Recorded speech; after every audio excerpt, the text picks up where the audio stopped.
Hi everyone, welcome back to my channel. It's so nice to see you again, virtually I guess, not really see you, but it's good for you to see me, I guess. I don't know. Anyways, I'm gonna be cleaning the kitchen again today because I clean this kitchen all the time. Every time I show it to you, it's absolutely disgusting, and I'm sorry, but there's nothing I can't say there's nothing I can do about it because there is something I could do about it, which is clean it more often. But I just don't like cleaning the kitchen very much, and it's really just a hard place for me to keep clean because it always seems like it's the most cluttered. I love this house. I love this house more than anything. I am so grateful that we are able to live here and can afford to live in this house. But my only gripe is that this kitchen is so small. It's probably about the same size as our last kitchen, which, as you know, was tiny. I love the space. I love having the dining room right there, and I think it will be a lot more functional once I get the dining room figured out. But it's kind of a series of steps that need to happen. I need to figure out the garage, which is on my agenda to make a video about the garage. And I even what's the word? Leaf blew. I even leaf blew the front, and I want to work on making that pretty because I think I showed you last year when I put up the hanging baskets in the front. They're completely dead now, so I need to put new flowers. I want to try to find a cute mat, maybe a flower to put in the front or something. I don't know, I just want to make it cute out there. I don't know if you guys like shop with me videos or like looking for home decor kind of thing, but I would love to like go around to maybe some Hobby Lobbies or some Home Goods and see what we can find for the front of the house. But I need to start working on the garage so that once I get the garage done, then I can get everything out of my dining room and create the dining room into the place where I want it to be. So for the dining room, my plan is I'm thinking about putting that big shelf that we had in our last kitchen in the dining room to create more storage for our pots and pans. And honestly, I know a lot of you would be like, okay, just get rid of some so that you don't have to store them all. But I don't really have that many. I think I have like 5, maybe. I don't know. But I really don't have that many. I think there's one cast iron pan that I could probably do without. But then other than that, I really do use them all. And a lot of the time I'll be cooking and then have to wash a pan or a pot because I'm out of them, if that makes sense. So I think I want to bring that shelf back inside. Or not back inside, but bring it inside and then create the dining room to be a place where the kids can be, and I want it to be very open. And right now we have a baby gate so that the kids cannot come into the dining room or unless they come through the kitchen. But there's a gate there too, and then as you can see kind of in the back there's a gate behind me also. So I want to just eliminate the gate between the front door and the dining room so that my kids can easily go and access that area. At the same time, I'm thinking I want to put like a reading corner over there where I put some bookshelves and display my books over there. And I think I could probably keep my kids out of that area pretty well. I want one of those like giant circular chairs and then some bookshelves out there and just really make that space really functional and beautiful so that I feel relaxed and it feels fun out there, but also functional. And that might not be very pretty, but I think it will definitely add to the functionality of the kitchen, therefore decreasing the amount of clutter and like things that build up in the kitchen. Here I am getting all the dishes out of the sink and, getting all the nasty food down the disposal. I almost cut that part out because in a perfect world, there wouldn't be food in the dishwasher or in the disposal. But I felt like that's kind of what it's for. And sometimes food just gets put in the sink when it's like left over on a plate. With toddlers, I'm sure you are aware, but my toddlers at least, they'll eat like 2 bites of something that they specifically asked for. And then they'll either give the rest to the dogs or it will end up in the trash or I'll eat it. So, yeah, that's probably what most of that food was there. Just food that my kids didn't eat.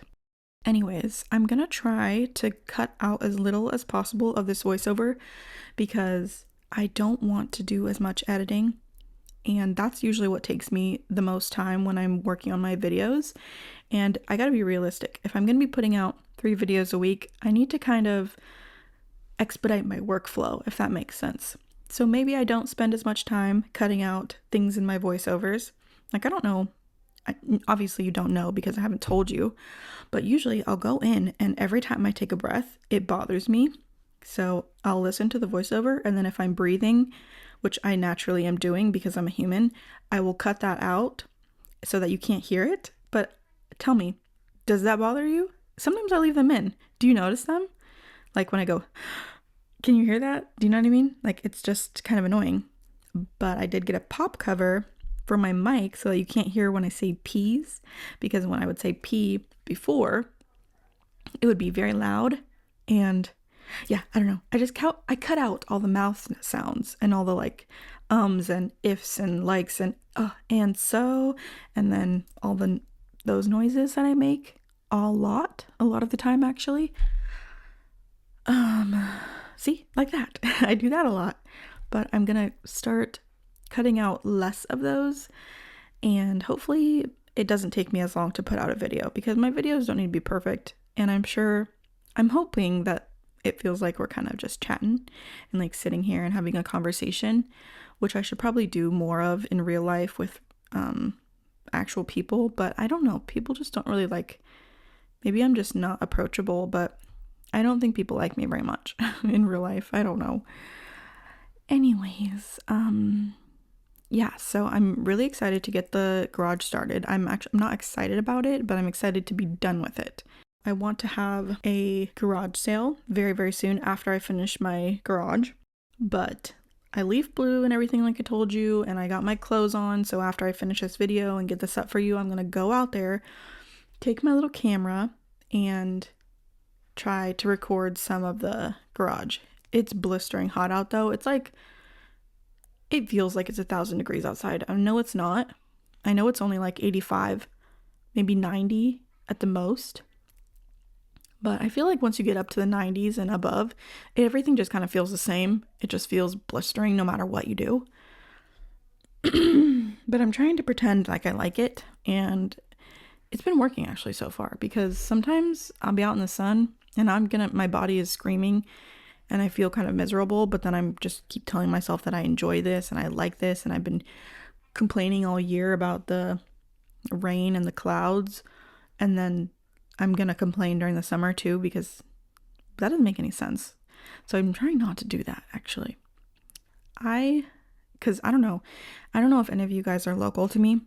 I live in Oregon. I live in Portland, and it's like 3/4 of the year it's gloomy, and then we get like 2 months of solid sun. But this year we've had some clouds and rain during the summer, which is very strange. And then like we had a full week of like fall during the summer, which was not really normal. So I don't know. I don't like it. It makes me nervous because of climate change, but I'm trying to enjoy the summer as much as I can. I booked an Airbnb for August, at the end of August. Like, I was pretty much half asleep, I think, when I did it, because I was sort of delirious. But I did it anyways, and so we're gonna go to the beach at the end of August with my kids and my mom, and it's gonna be fun. And even though my daughter gets car sick and that makes me very anxious, I'm really excited about it. I don't know if I've ever talked about it, and let me know if this is something you'd be interested in hearing me go a little bit deeper on. But I mentioned in my last video that I have a phobia, and my phobia and my panic disorder correlate. But I have a phobia of vomit. It's called emetophobia. And I was ironically blessed with a daughter that is chronically car sick.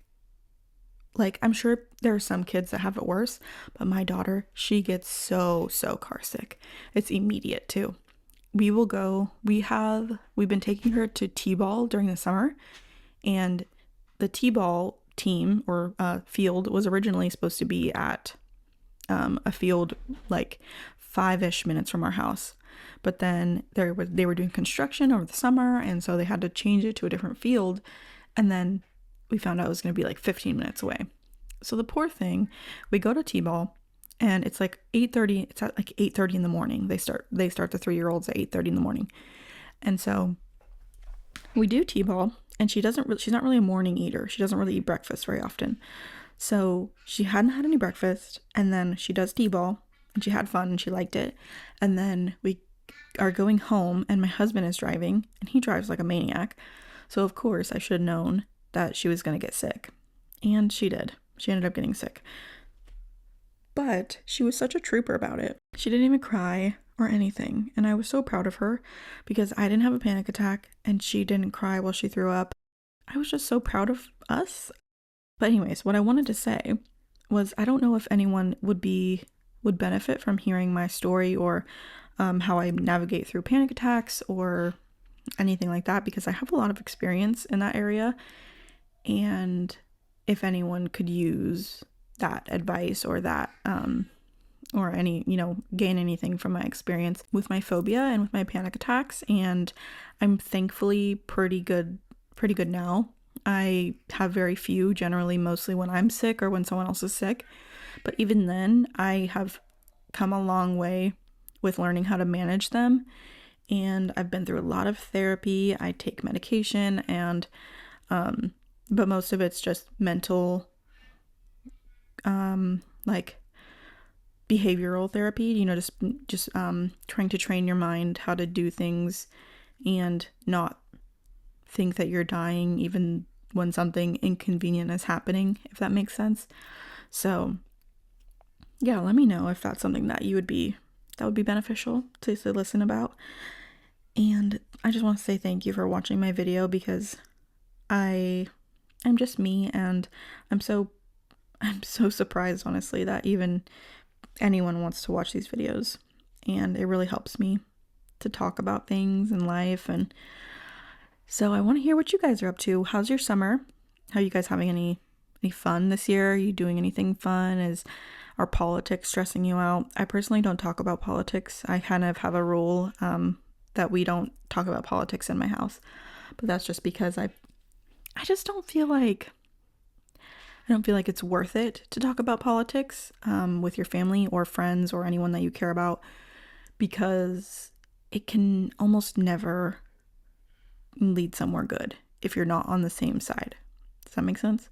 So I try to be the neutral party and stay in the middle, and also we just don't talk about it in my house, so I don't plan on talking about it on the internet, because I really don't have that many opinions, and they're not up for debate as well. So, but yeah, I know the world can be scary, and I know that can cause a lot of fear for a lot of people, because it's a lot of uncertainty, which is absolutely valid. So is that something that's kind of weighing on you lately? Because I do feel like it weighs on us in a strange subconscious way, maybe. But yeah, do you guys have any plans? It's already almost August, which is insane. I feel like the summer went by so fast. My daughter is starting school this year, which is causing a lot of conflicting feelings for me, because she's only 3 years old, and she's about to be, because she's just a little baby in my heart still. And sometimes she calls me mom, and I get really confused. And I actually started saying the other day, she started saying why when I tell her to do something. She's like, I'll say, get off the bed right now, please, because I'm making the bed. And then she'll say, why? And then I hit her with the, I'm your mother and I said so, that's why. And she actually does it, which is really surprising. But sometimes she doesn't do it, and then she just hits me with the why again, and then I just give her the mom death glare.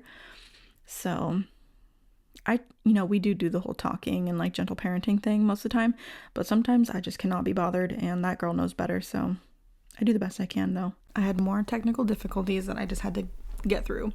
I swear this computer is so expensive, but it doesn't want to do anything for me ever. It doesn't want to do anything I need it to do. Okay, it's frustrating, and I got really frustrated, and even that made me second guess myself if I wanted to post this video, but I'm gonna push through because it's 12:59 p.m. right now, and I was gonna post it by 2. That's absolutely not gonna happen. So if you see this video and it's like 4 or 5 p.m., I got it out, yay. But I wanted to talk to you about how excited I am to post my next reading video. I've been loving reading so much more, and I've been loving sharing all the books that I've been reading, and I just want to gush about them and talk about all the things that are in them, but it's hard because I don't want to spoil anything for everyone or anyone, or ruin the experience for anyone, so that's kind of rough. But I've really kind of found a rejuvenated passion for what I've been doing lately, and I don't want to stop. I don't want to give up, and I'm so excited for all the things that are coming very soon. I think in my next reading video, not this upcoming one on Sunday, but the one after that, I got this hanging chair for outside for my mom and for me, and I really want to put that up and make that like an outdoor reading area and maybe clean up the backyard. I'm really excited about that because I think it's going to be so nice to just be able to sit outside and read a good book while you're hanging in that little swinging chair. Speaking of books, if you guys have any recommendations or anything that you've been reading and loving, let me know, because I feel like reading is definitely coming back. I feel like a lot of people are picking up books and talking about it and talking about what they love about them and maybe what they didn't enjoy about it, and it's definitely got me going. Like, I'm really super passionate about reading right now, and I want to hear what you're reading, if you're reading something, and if you have heard of something and want to read it, let me know. If you don't enjoy reading for some reason, let me know. I would love to talk about it. I've been trying to romanticize anything that I can in my life. I've been trying to romanticize cleaning and remember that the times that I would stay up literally all night while I was pregnant with my son and just watch cleaning videos and just like binge watch cleaning videos. I would watch laundry videos where people would be out washing their clothes by hand. That was so satisfying to me, watching just the before and after and seeing the progress and all the bubbles and then wiping them away and just loving the process and finding joy in whatever I can, even if it's something simple as like just seeing something be shiny for a minute, you know? So that's something I've been definitely trying to do, and also just romanticizing things, romanticizing me as a person. And I feel like if you are someone that struggles with confidence and with just yourself in general, like I have very recently and for a long time after becoming a mom especially, I have been trying to love myself in ways that I have never done before. I am the only me I'm ever going to have, and I think that it's really important that we take care of ourselves in all the kinds of ways that we can. So anyways, yeah, just try to romanticize your life. Try to make things fun. Try to be the main star of your show, and just think of yourself as the main character of your life, because everything is better that way. When you're thinking about life and your thought process is that everything is happening as it should and everything is as it should be, then everything feels better. So I don't know if that's helpful or not, but on a completely separate note, someone asked me a while ago about my garlic. I showed you guys my garlic last year in November when I planted it in the garden. It did amazing. It's actually huge. Like, it's like really, really big. Like, honestly bigger than store-bought garlic. And I know I didn't get an elephant garlic variety. I just got a regular garlic variety. I think it's called Happy. I think that's what the farmer said the variety was, but I'll show you in one of my next videos because it's actually huge. And I was thinking about doing a cooking video with it, just to see what the taste difference is like and if it's better than store-bought in any ways. I'm currently curing it, which I'm pretty sure curing it just means letting it dry out a little bit. And I'm doing that outside under a covered area on like a little piece of concrete that we have out there, so it's completely away from the direct sunlight and it gets lots of airflow, so hopefully that dries it out pretty well. I was worried for a bit there that I had overwatered it and like killed it and diseased it and all that stuff, but I think it's fine. I really do. I think it's fine. And I'm really excited to show you guys how that turned out because I'm pretty proud of myself. I'm definitely not a gardener by any means. I'm a novice at best when it comes to the garden, so I was super, super proud of that. We're almost done with the kitchen. We're almost done in here, and it feels a lot better. There's a lot of things in this kitchen that are never going to be perfect. These cabinets have had many, many layers of paint on them, and it's not always highest quality paint, so it kind of is bubbled in certain areas and there are little chips in it, and it's just not going to be perfect. I think it looks pretty darn good. I think I'm going to start trying to deep clean the stove and the oven soon and see how nice and squeaky I can get that, and then I might put a coat of paint on a couple of those doors that are looking kind of worse for wear. And then I was thinking about maybe getting some of those drawer liners like at the Dollar Tree or something to make the drawers a little bit more protected and kind of cleaner looking. But I don't know, let me know your thoughts on that. Anyways, this video is done. My kitchen was clean. It's about 2.5 seconds later and my kitchen is not clean anymore. So who knows, maybe you'll see that in another video. Maybe, I don't know. Are you guys gonna get sick of seeing my kitchen be cleaned? That's all I've got, is just my kitchen being cleaned over and over and over again. Anyways, I will talk to you later. I hope you have a great day. Thank you so much for watching if you stuck around till the end, and I really appreciate you, and I hope you have a great day. Go enjoy some sunshine, read a book, breathe deep, and all the things. See you in the next one. Bye everyone.